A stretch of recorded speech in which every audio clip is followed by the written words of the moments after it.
ఇబ్బంది పెడితే మా ఉద్యోగాలు సేఫ్. సో అలాంటి సిచ్యువేషన్ ఇప్పుడు ఉంది అంటున్నారు.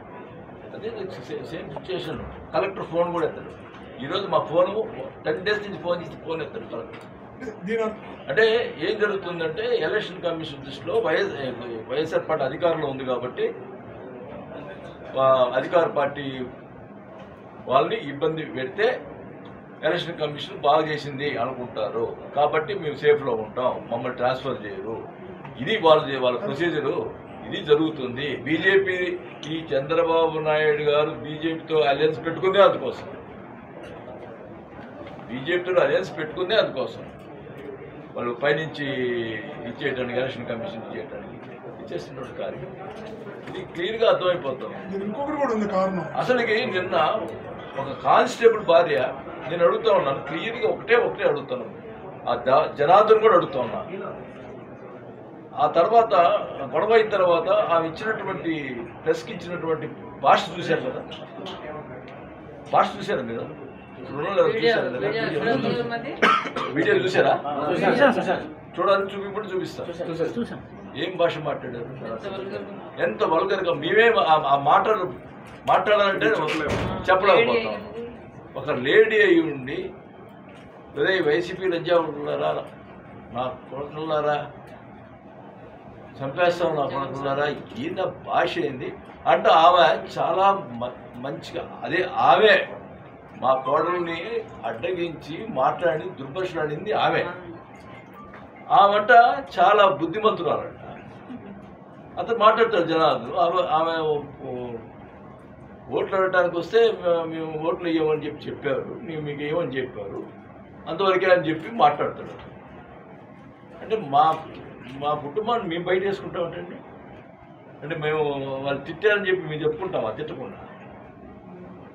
ఎంత నీచ రాజకీయం, ఇన్ని 30 సంవత్సరాల రాజకీయం చేస్తున్నాం, అంత నీచ రాజకీయం చేస్తావా?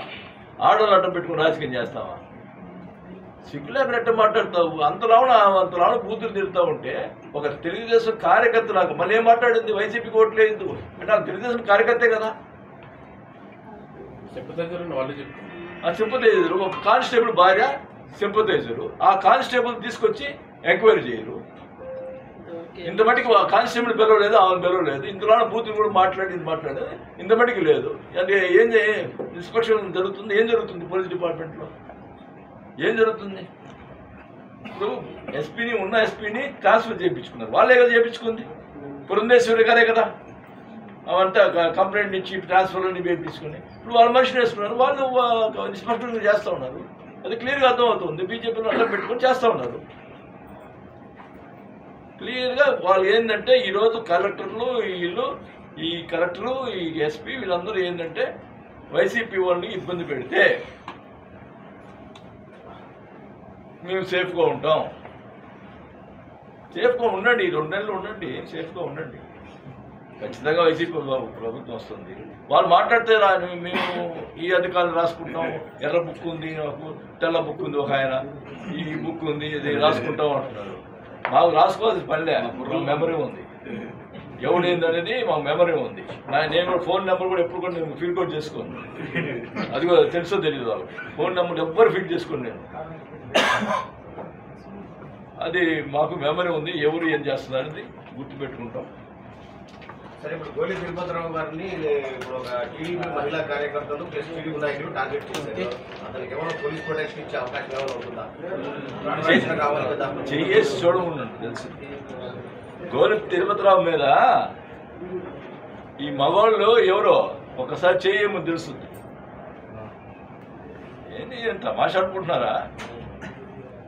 ఆ రోజు నాకు కమ్మపాలెంలో అడ్డుకుంటే అధికారం వచ్చిన తర్వాత 5 సంవత్సరాలు కూడా సామాజిక వర్గం ఒక్క మాట కూడా మాట్లాడాల. ఒక్క విషయం ఒకరి మీద కూడా నేను ఇదిపోవాల.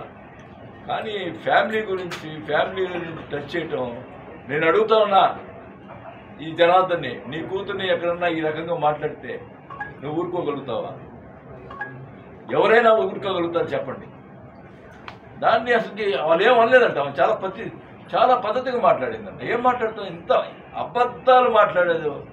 అంటే నేను అన్నాను ఏమైనా ప్రామిస్ చేస్తాడేమో, దేవుడి ప్రమాణం చేద్దామో అని చెప్పి అన్నా అంటే వాళ్ళు తెలుగుదేశం వాళ్ళు వచ్చారు మా పార్టీలోకి. వాళ్ళు ఉన్నారు భలే వాళ్ళు ఆ పని చేయవాక అతను మామూలుగా ఊరినే వెంకటేశ్వర స్వామి ప్రమాణం ప్రతిదాన్ని నా బిడ్డల మీద ప్రమాణం అంటాడు, నువ్వు దెబ్బతింటావు ఆ విషయంలో అన్నాడు.